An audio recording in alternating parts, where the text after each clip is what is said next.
So hello mga ka-chillax, to dala natin tong bagong bago. So para siyang para na siyang, actually para na siyang motor eh. Pero yun nga lang, meron siyang pedal. At nakita nyo naman yung make niya, solid, pwede siyang pedalan. So tingnan natin yung cambio nito kung ilan. 2, 3, 4, 5, hanggang 5 din ang cambio nito. So uno muna tayo, so pedal assist. So kahit na mabigat yung unit, dahil nga sa motor niya, medyo hindi mo ramdam yung yung kanyang timbang. Ayan. Tapos yung kanyang parang hydraulic tong niya, yung kanyang mga ka-chillax, yung kanyang preno, kaya malakas.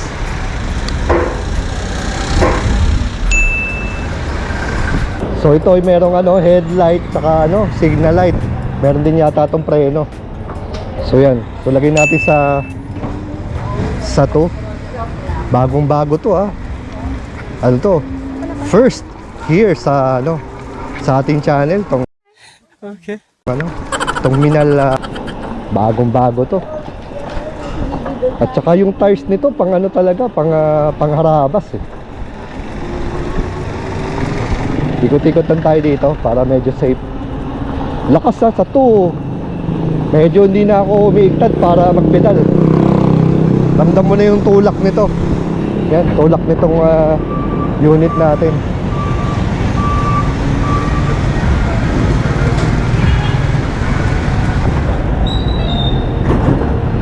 Natin itong kanyang independent throttle.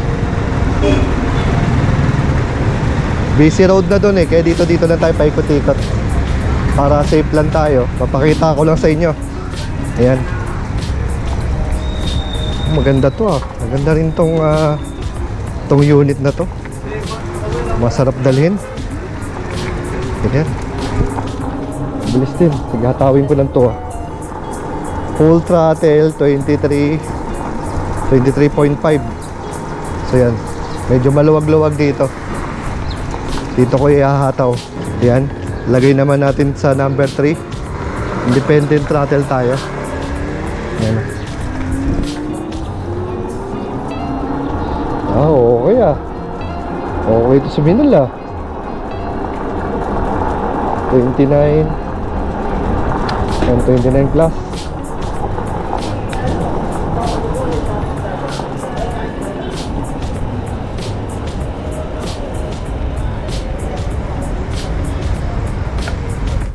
Number 4. Ito okay mahataw yun kilometers per hour 34 kulang kalye 36. So preno naman niya kapit na kapit sa 36. Yan. So lagay naman natin sa number 5. So hindi ko na mahataw ng gusto kasi kulang yung kalye. So dito lang natin na quick review dahil bagong unit to ng ng biyahe MNL. So nagkaroon tayo ng pagkakataon na masakyan to at may rabas to agad kapit na kapit yung kapit na kapit yung gulong.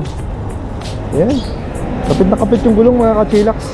Kasi yung gulong nito parang pang pang motor, tsaka parang pang parang pang dirt, parang pang rough road eh. Yan, number 5.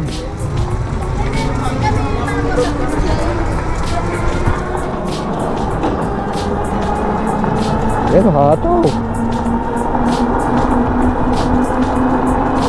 38. Mabilis. Maganda ang kanyang performance. Kahit sa isang maikling kali na ganito na pabalik-balik lang ramdam mo na agad na maganda tong magandang unit to. Tsaka medyo kakaiba to. So try natin tong pedal assist number 5. Yan. Lalo ka na walang maramdaman kahit mabigat tong unit na to. So reviewin natin ng nito. Ang basic specs. Ayan, yung mga hinahanap nyo mga ka-chillax. Bagong bago to. Enjoy, watch it first dito sa ating channel. Brought to you by Biyahe MNM. Diba? Wow. Hello.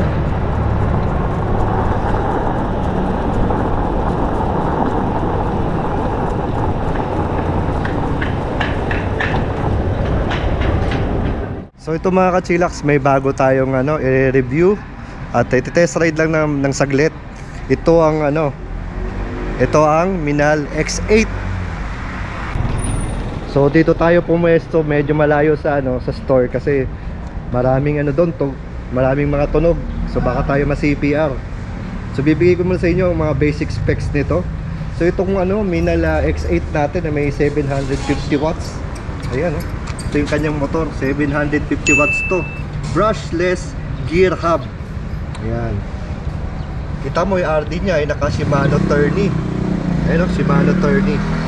Tapos ang kanyang baterya, dito yung kanyang baterya mga ka-chillax, ay 48 volts, 25 amperes LG battery. Ang range nito ay umaabot ng 150 to 160 kilometers. Tapos ang motor na 750 watts ay kaya rin umabot ng 50 kilometers ang kanyang top speed. So yan Tapos ang kanyang ang weight 200 kilograms. So ito kilitasin na natin to mga ka-chillax. So ito yung Minal X8, parang ibang klase itsura Para siyang parang dirt bike na na yung dating niya. Ayan So kitang kita nyo merong ito pinaka handlebar niya, ito pinaka headlight. Ayun ang laki ng kanyang headlight dito. May dalawang fender siya. Tsaka una ko napansin dito yung gulong Kita mo yung gulong yan, napakakapit niya. Ayan Kaya super kapit talaga sa daan. Pwede ito sa mga rough road. Ayan. Tapos napakahaba ng saddle niya dito. Tapos nandito naman yung kanyang battery. Tapos nandito yung pinaka shocks niya Ayan parang mono shock yung dating. Tapos yung frame niya, tingnan mo yung frame niya yan. Solid steel yan mga ka-chillax Grabe. Grabing to. Kasi ito yung kanyang pinaka-fork, yung kanyang suspension. Mukha naka-hydraulic lockout suspension na siya. Tapos nandito mga ka-chillax yung mga pindutan niya. Ayan Maganda dito, ayan yung pinaka-ilaw niya. Kailangan i-on mo yan. Yan, so naka-on na yan. Meron siyang low and high. Low and high. Ayan. So yung mga ilaw niya mga ka-chillax Mas maganda dito, meron din siyang busina, lakas ng busina, di ba? Then meron siyang left and right signal. Saan ka pa? Parang e-scooter na Ayan left and right signal light. Ayan. So si X80 lang ang may ganyan. Busina, low and high, ilaw. Tapos yung mga pindutan niya para dito sa ating monitor, ating LCD monitor. Ayan key display, may lalabas na Minal. Yan, as you can see mga ka-chillax, to yung kanyang battery percentage, which is 100 pa. Ito yung kilometers niya, yung parang pinaka speedometer. Ito yung pedal assist niya na umaabot hanggang 5.